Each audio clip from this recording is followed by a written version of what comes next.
ethän tammalakko, elä henne välihaakko. Ravirata tuolla jo pilikistää.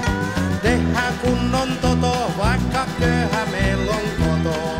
Yhtään kierrosta väliin ei jää. Hyvät raviurheiluystävät, Medwurst.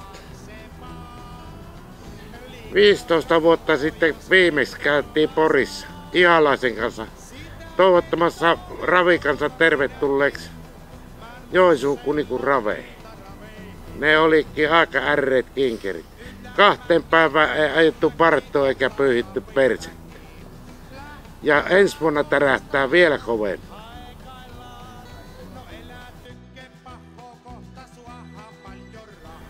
Ruikon perältäkin ottivat yhteyttä, että ensi vuonna tulluvat Joensuuhun laulun ja ilon kaupunkiin.